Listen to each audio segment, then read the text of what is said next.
Hi, I'm Bob Schrupp, physical therapist. Brad Heineck, physical therapist. Together we are the most famous physical therapists on the internet. In our opinion, of course, Bob. We got some fancy hand and wrist. Yeah, and you can start flipping your weights around and the hammer around like that. You know your wrist is strong and durable. And for a lot of people out there, people who are in the working world and in labor, their wrists and hands can take a lot of abuse. Or the people who are working on a computer and typewriting, typing and whatnot. So, after you have an injury. Right. You need to strengthen your wrist. That's what this video is about. Right. And we're going to show you how to use just basically stuff you have at home. You bet. As in the clinic, I don't get fancy stuff. I say, get your hammer. If you have a hammer at home, and I have a hammer in the clinic, and I say, this is what you do. And actually, one of my patients went to his doctor, and he showed him, he said, yeah, my therapist is using this hammer. And the doctor wrote me a little note back. He said, good job on relating to what this guy does in the field. Sure. I mean, but even if you don't use a hammer, I think a lot of people have a hammer at home, and it's just something you have to buy special equipment. You bet. It's a wonderful tool, not just for nails. So, your wrist is weak for whatever reason after surgery, and we're going to break the range of motions down into extension, which is up this way. Yep. And then flexion, which is going this way. This way. Okay. And then radial deviation, which is this way. The thumb side. The thumb side is going up. Yep. And then ulnar deviation. You don't need to know these names, but you need to go all four directions. Yep. And then you got pronation and supination, which means this. Supination means your hands are opening for soup. Yeah. Pronation means it's closing. Right. And actually, of these, this is probably the most functional. Opening door handles, you're always rotating. Yeah, you're right. You're not going too often. It's always opening, isn't it? That's what you're. Well, I just mean rotation one way or another, as opposed to. But a jar, yeah, you'd be opening it this way. You're thinking too much. Yeah, okay. All right. The exercises. Okay, with the hammer, we're going to start right away with pronation and supination. Put your forearm on the table, and this is nice and soft, and you don't have that at home, so take a towel. Put a towel down. You don't have to. If you're really a man of the man, you don't worry about that. And you're simply going to use the weight of the hammer and leverage and go over this direction. Am I right in saying? Well, go ahead. And then we're going to go over this direction. You're going to let pain limit your range. If you get to here and it starts getting the sharp pain, don't go that far. Just take small range of motions this way, and as the tissues stretch out from your surgery or from your injury, you can go a little bit farther. And the nice thing about a hammer is it's got the weight here and the lever arm, is you might start out here. I was going to say, that's what I was going to say.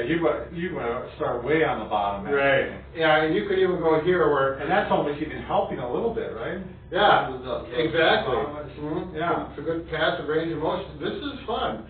And then you can go this way. As that wrist gets stronger and your range of motion progresses, then you move it up. Yeah, and I tell you what, when you get up to here, it's a workout. Yeah, and if you're one of those big manly men, and that's not enough, then you go get the next hammer. You get the 3-pound hammer or the small sledge. When you got the 20-pound sledgehammer action, you are then you're something. You're one tough dude. So that's the way to work your pronation and supination. Okay. Now, actually, it's the other way around: supination, pronation. Okay, thank you, Bob. Yeah. We're working together here. Yeah. Now for the ulnar and radial deviation, that's this motion. It's not a lot of motion, but it's important to work it. You take the hammer, and this one I like to keep it straight down like this. And I've got the hammer so there's not a lot of leverage here, and I'm just going to work radial deviation. Well, it's kind of easy. There's no pain there, so I'm going to... Unless you're right after rehab. Right. I'm just pretending I'm working my way up. This is after the first week I'm working here. It starts to get good range of motion. And then I'm going to add a little more the second week. And then the third or the fourth week I'm getting way out here. And we're going to do 10 to 15 repetitions. Then you're going to give it a break. I like to combine it, and I'll do 10 or 15 going the opposite into ulnar deviation. Sure. And I get tired after 10 there, then I'm going to turn it around and do 10 this way, let these muscles rest and these work. It's just a little more time efficient. 10 that way, turn it around, 10 this way, and you'll know where to put the handle in your hand. Yeah. So that covers those motions. Now we got flexion and extension and flexion. There you go.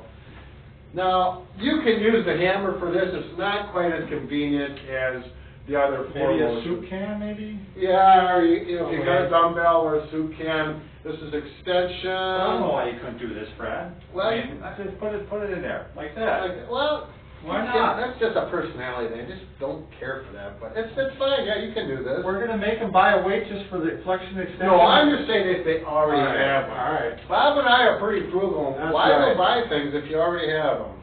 And then flexion. Right. Yep, let's stick with the hammer. Okay. Hammer time, baby. You bet.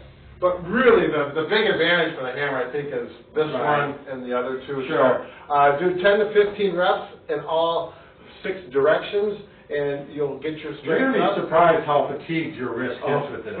Brad's making it look easy, but I mean, it's hard. I mean, Right. when you do these, Especially after an injury. especially if you're injured. I bet you even feel now. Oh, yeah, it definitely gives Yeah. your wrist a workout. So, I don't know, Bob, but people 40, 50 and over, we are going to continue to give you good information on how to use household equipment to maintain your fitness. So take your hammer and hit the subscribe button below if you You're haven't going to already. raise it. Adios.